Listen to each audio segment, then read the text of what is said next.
पिछले एपिसोड में हमने देखा था कि मू चैन और मू बाई के बीच सीडेड प्लेस के लिए फाइट शुरू हो गई होती है और इसमें से जो भी जीतेगा उसे फायर ग्रेड एकेडमी में एक सीडेड प्लेस दी जाएगी। और इस फाइट में मू चैन काफी ज्यादा पावरफुल दिखाई दे रहा होता है और वो मू बाई की काफी अच्छे से पिटाई करता है, लेकिन आखिरी में जब उसके ऊपर खतरनाक अटैक करने वाला होता है कि इससे पहले ही वहाँ पर मू बाई का फादर आकर उसे रोक लेता है, जिसके बाद यहाँ से ये एपिसोड शुरू होता है। तो इस एपिसोड की शुरुआत में मू बाई के फादर और मू चैन के फादर दोनों आपस में ही फाइट करने वाले होते हैं, लेकिन इससे पहले ही मास्टर उन दोनों को रुका लेते हैं और उनसे कहते हैं आखिर तुम लोग यहाँ पर क्या करना चाहते हो, यहाँ पर तुम्हारे बेटों की फाइट हो रही है ना कि तुम्हारी, इसलिए वापस चले जाओ यहाँ से। लेकिन तब लियो कहता है मू चैन मेरे बेटे की जान लेना चाहता था, आखिर किस तरह का रूल हुआ, अगर मैं सही टाइम पर नहीं आया होता तो ये कब का मेरे बेटे की जान ले लिया होता, इसलिए इसे तो सजा जरूर मिलनी चाहिए। लेकिन तब मू चैन के फादर कहते हैं यहाँ पे एल्डर और मास्टर को ही डिसाइड करने दो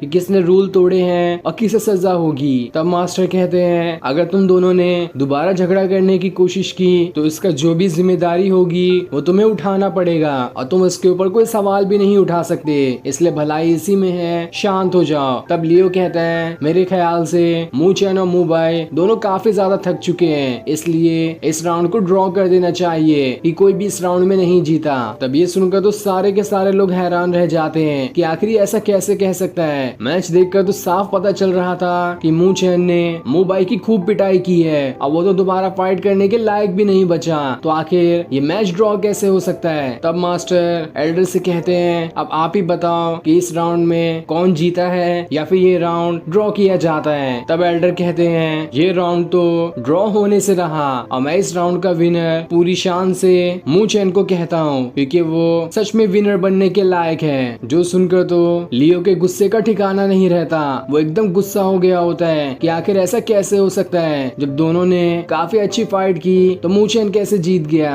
दोनों के दोनों अभी तो बैटल एरिना के अंदर ही मौजूद है, कोई भी इससे बाहर तक नहीं फेंकाया, तो आखिर मू चैन कैसे जीत सकता है। तब एल्डर उससे कहते हैं जरा नजर घुमा के देखो कि कौन बैटल एरिना के अंदर है और कौन इसके बाहर। और तब जब लियो पीछे मुड़कर देखता है तो उसके सामने मू चैन होता है जो कि बैटल एरिना के अंदर ही खड़ा था और मू बाई उसके बाहर फेंका गया होता है। और ये भी बाहर इसलिए फेंकाया था कि जब लियो मू चैन के ऊपर अटैक करने आने वाला था तभी मू चैन के फादर ने उसके ऊपर अटैक कर दिया था और इसी वजह से जो धमाका हुआ था उसकी वजह से मू बाई बैटल एरिना के बाहर फेंका गया होता है। और इस तरह से ये साफ हो जाता है कि इस राउंड में मू चैन ही जीता है। जिसके बाद एल्डर सारे लोगों के सामने अनाउंस करते हैं कि जो सीडेड प्लेस किसी डिसाइपल को दी जाने वाली थी वो डिसाइपल कोई और नहीं बल्कि मू चैन ही है। ये सुनकर सारे लोग एकदम खुश हो जाते हैं और मू चैन पूरे एटीट्यूड के साथ सामने खड़े होकर कहता है जो चीज मेरी थी आज मुझे वो वापस से मिल गई, कोई भी मुझसे मेरी चीज नहीं छीन सकता।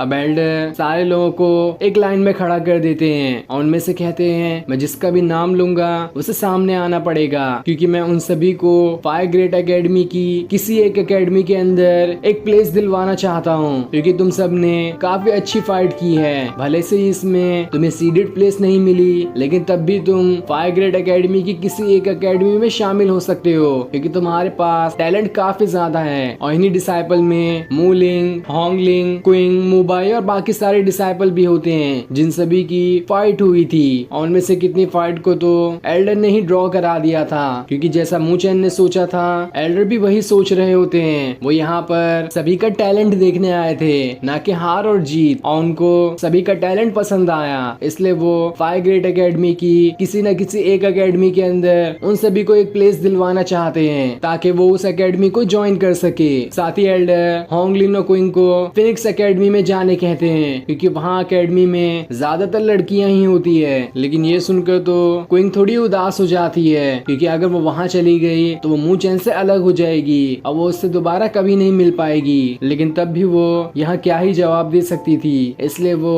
एल्डर की बात मानने के लिए तैयार हो जाती है। जिसके बाद वो बाकी डिसाइपल से भी पूछते हैं कि आप लोग उन फायर ग्रेड एकेडमी में से जिस भी एकेडमी में जाना चाहते हो आप उनके अंदर जा सकते हो। तब सारे के सारे लोग अपनी अपनी उन फायर ग्रेड एकेडमी में से किसी एक एकेडमी का नाम लेते हैं जिनके अंदर वो लोग जाना चाहते हैं। और उन्हीं में मू बाई होली स्पिरिचुअल एकेडमी में जाना चाहता है, जो कि फायर ग्रेड एकेडमी की काफी अच्छी और पावरफुल एकेडमी मानी जाती है। लेकिन जब एल्डर मूलिंग से पूछते हैं कि तुम किस एकेडमी में जाना चाहोगे, तो वो कहता है जहाँ मू चैन जाएगा मैं वहीं पर जाना चाहूंगा। तब एल्डर मू चैन से भी पूछने लगते हैं कि तुम ही बताओ कि तुम किस एकेडमी में जाना चाहते हो। तब मू चैन एल्डर से कहता है मैं आपसे 2 लोगों के बारे में पूछना चाहता हूँ कि वो लोग अभी किस एकेडमी के अंदर है, उसी हिसाब से मैं डिसाइड करूंगा कि मैं किस एकेडमी में जाना चाहता हूँ। और उनमें से सबसे पहला नाम जुआन का है। क्या आप मुझे बता सकते हैं कि अभी जुआन फायर ग्रेट एकेडमी में से किस एकेडमी का हिस्सा है? तब एल्डर कहते हैं हाँ, मैंने जुआन के बारे में सुना है, उसने काफी अच्छी कल्टीवेशन की थी और उसकी कल्टीवेशन देखकर लोग उसे किंग लेवल पर कहते हैं और उसे किंग लेवल पर होने का टाइटल भी दिया गया है। साथ ही वो वहाँ का कोर डिसाइपल भी है और वो अभी होली स्पिरिचुअल एकेडमी में है जिसे मुबाई ने भी चुना है। तब दूसरा नाम मूचेन लुओली का कहता है कि आप मुझे बता सकते हैं कि लुओली किस एकेडमी के अंदर है? तब एल्डर कहते हैं उसे भी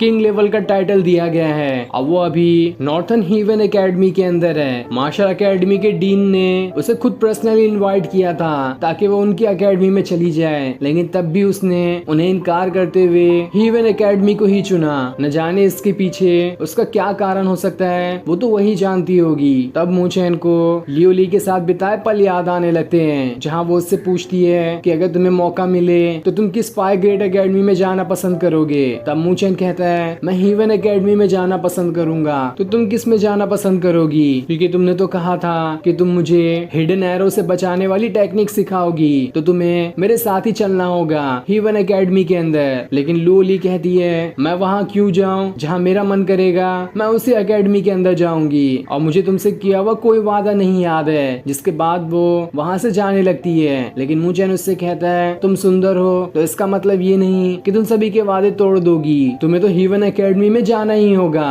और वहाँ हम दोनों एक साथ रहेंगे। तुम मेरी कल्टीवेशन में मदद करना और मैं तुम्हारी। तब इस चीज को याद करके मूचेन काफी ज्यादा खुश हो जाता है कि जैसा उसने कहा था लुओली से करने, वो उसी एकेडमी में गई है। इसलिए वो भी एल्डर से कहता है मैं भी हेवन एकेडमी में जाऊंगा। तब एल्डर सभी से कहते हैं अभी 2 महीना बाकी है, इसलिए तुम लोगों को अच्छे से प्रैक्टिस करनी होगी। उसके बाद मैं तुम्हें खुद ही जिस एकेडमी का नाम तुमने लिया है वहाँ पर ले जाऊंगा। दूसरी तरफ हम लियोली को देखते हैं जो मूचेन के आने का इंतजार कर रही होती है। इधर हम मुबाई के फादर को देखते हैं जो बहुत ही ज्यादा गुस्सा हो गया होता है क्योंकि मुबाई ने उसके लियो रेल्म का नाम ही खराब कर दिया। इसलिए वो एक घसीट के थप्पड़ मुबाई को भी मार देता है कि तुम कितने कमजोर निकले। मैंने तो सोचा था कि तुम मूचेन को हराकर सीडेड प्लेस लोगे, लेकिन तुमने हमारी फैमिली की इज्जत दांव पर लगा दी और उसे बर्बाद भी कर दिया। तब ये सुनकर मुबाई अपने फादर से माफी मांग रहा होता है कि मुझे एक और मौका मिल जाए, इस बार तो मैं मूचेन को नहीं छोड़ूंगा। तब लियो कहता है हमें कुछ न कुछ तो करना ही पड़ेगा, हमारे पास अभी 2 महीना है। इन 2 महीनों के अंदर हमें कुछ ऐसी चीज करनी होगी जिस वजह से मूचेन भी मर जाए और उसका फादर भी। तब उसके बाद इस नॉर्थन एकेडमी के ऊपर सिर्फ हमारी फैमिली का ही राज चलेगा और देखता हूँ कि मुझे इस चीज में कौन रोक सकता है। मूचेन हो सके तो खुद को और अपने फादर को बचा कर रखना, क्योंकि मैं आ रहा हूँ तुम लोगों की जान लेने के लिए। दूसरी तरफ हम मूचेन के फादर को देखते हैं जो काफी ज्यादा परेशान होते हैं। तब वहाँ पर उनका भाई आता है, वो उससे कहते हैं मुझे थोड़ी टेंशन हो रही है क्योंकि जब मैंने बैटल एरिना के अंदर लियो का चेहरा देखा था तो वो काफी ज्यादा गुस्से में था, तो इसलिए मुझे नहीं लगता कि वो इतनी आसानी से मान जाएगा कि मूचेन को सीडेड प्लेस मिल गई और वो शांत बैठ जाएगा। हमें काफी ज्यादा चौकन्ना रहने की जरूरत है, हो ना हो ये लियो कोई गलत तरीका भी अपना सकता है ताकि यहाँ पर कुछ गड़बड़ी कर दे, क्योंकि उन लोगों की फितरत ही ऐसी है। इसलिए चारों तरफ की सुरक्षा और कड़ी कर दो, मैं नहीं चाहता कि यहाँ पर कोई भी गड़बड़ हो। दूसरी तरफ हम मूचेन को देखते हैं जो अपना कल्टीवेशन करते हुए अपने स्पिरिचुअल वर्ल्ड के अंदर पहुंच जाता है, जहाँ उसे सामने जियोयो दिखाई देती है। तब मूचेन उसका शुक्रिया करता है और उससे कहता है तुम्हारा बहुत बहुत शुक्रिया जो तुमने फाइट के दौरान मेरी थोड़ी मदद करने की कोशिश की। तब जियोयो उससे कहती है तुम्हारा शुक्रिया करने का यही तरीका है जो तुमने मुझे यहाँ पर कैद करके रखा है। अगर तुम सच में शुक्रिया करना चाहते तो तुम मुझे यहाँ से बाहर निकाल देते, लेकिन तुम सारे के सारे इंसान बिल्कुल ईविल होते हो, किसी को भी किसी की मदद करना नहीं आता और तुमने भी मुझे यहाँ पर किसी न किसी मकसद से ही पकड़ कर रखा है ताकि तुम मेरी स्पिरिट का फायदा उठा सको। लेकिन मूचेन कहता है मैंने तो तुम्हें यहाँ पर रोक कर नहीं रखा, ना ही यहाँ पर खुद से बुलाया, तुम तो खुद ही यहाँ पर आई थी। अब मैं अभी भी तुमसे कहता हूँ अगर तुम यहाँ से जाना चाहो तो जा सकती हो, मैंने थोड़ी ना तुम्हें पकड़ कर रखा है। तब जियो उससे कहती है तुम्हें क्या लगता है कि मैं यहाँ से नहीं जाना चाहती, बल्कि यही चीज जो है मुझे कैद करके रखा है। न जाने वो कौन सा ब्लैक पेपर था जिसने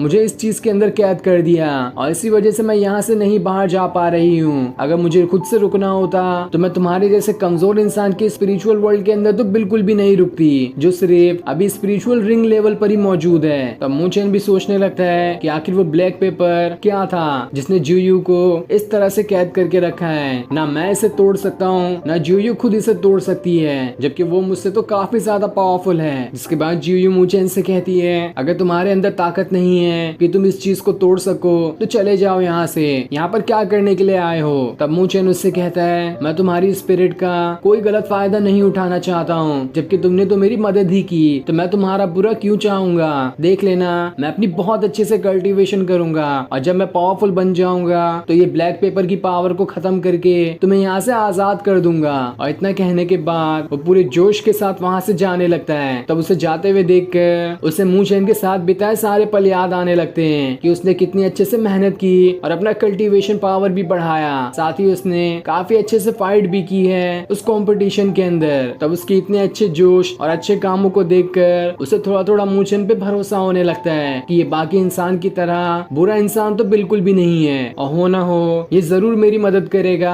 ताकि मैं यहाँ से बाहर निकल सकूं। दूसरी तरफ हम मूचेन के फादर को देखते हैं जो मिस्टर वैन के पास आ गए होते हैं, जहाँ मिस्टर वैन उनसे कहते हैं हमारा लेवल 2 स्पिरिट कलेक्टिंग फॉर्मेशन बिल्कुल अच्छी तरह से काम कर रहा है। मैं तो मूचेन का शुक्रिया करना चाहता हूँ जो उसने इतनी अच्छे से हमारी मदद की, हमारा फॉर्मेशन भी बनकर तैयार हो गया। मूचेन के पास जो स्किल है वो बिल्कुल रेयर है, ऐसा मैंने आज तक किसी भी इंसान के अंदर नहीं देखा। साथ ही मैं यहाँ से अपनी कल्टीवेशन करने के लिए जाना चाहता हूँ ताकि मैं अपना लेवल बढ़ाकर लेवल 2 का स्पिरिट फॉर्मेशन मास्टर बन सकूं। तब वहाँ पर मूचेन भी आ जाता है जो मिस्टर वैन से कहता है मैं तो आपके इस काम में सफल होने की दुआएं ही करूंगा, मुझे आप पर पूरा भरोसा है कि आप लेवल 2 के स्पिरिट फॉर्मेशन मास्टर जरूर बनकर दिखाएंगे। तब मिस्टर वैन उससे पूछते हैं कि अभी तुम एक साथ कितनी सील बना लेते हो, जिसमें मूचेन कहता है मैं अभी एक साथ 18 सील बना पाता हूँ, इसलिए मैं थोड़ी अपनी कल्टीवेशन और ज्यादा बढ़ाना चाहता हूँ ताकि मैं एक साथ 18 से ज्यादा सील बना सकूं। तब मिस्टर वैन उसे एक फॉर्मेशन वाला स्क्रोल देते हैं और उससे कहते हैं इस फॉर्मेशन को 9 हेवन थंडर स्पिरिचुअल फॉर्मेशन कहते हैं, और लेवल 1 के जितने भी स्पिरिचुअल फॉर्मेशन के स्क्रोल हैं उनमें से ये सबसे ज्यादा पावरफुल है। लेकिन इसे कल्टीवेट करने के लिए सबसे पहले तुम्हें एक साथ 20 सील को बनाना सीखना होगा, और अभी तो तुम 18 सील एक साथ बना ही लेते हो, थोड़ी सी और मेहनत करके तुम एक साथ 20 सील बना पाओगे। उसके बाद तुम इस स्क्रोल में जो दी हुई फॉर्मेशन है उसे बनाना सीखना। अगर तुम इस टेक्निक को सीख जाओगे तो कोई डिवाइन सोल लेवल वाला इंसान भी इस फॉर्मेशन के सामने नहीं आ पाएगा, वो खुद भी इससे डर जाएगा क्योंकि ये इतना ज्यादा पावरफुल फॉर्मेशन है। लेकिन एक बात का याद रखना कि अगर कुछ भी गड़बड़ होने वाली होगी तो जल्दी से इस फॉर्मेशन को बनाने के काम को रोक देना, वरना ये तुम्हारे ऊपर ही बैकफायर कर सकता है जिससे तुम्हें काफी ज्यादा चोटें भी आ सकती है। तभी वहाँ पर मूचेन के अंकल आते हैं जो मूचेन के फादर से कहते हैं बहुत बड़ी गड़बड़ हो गई, हमारे बॉर्डर के ऊपर अटैक हुआ है जिस वजह से जनरल चेन भी मारे जा चुके हैं। ये सुनकर मूचेन और उसके फादर एकदम घबरा जाते हैं और फिर ये सीन दिखाते ही ये एपिसोड यहीं पर एंड हो जाता है। Thanks for watching.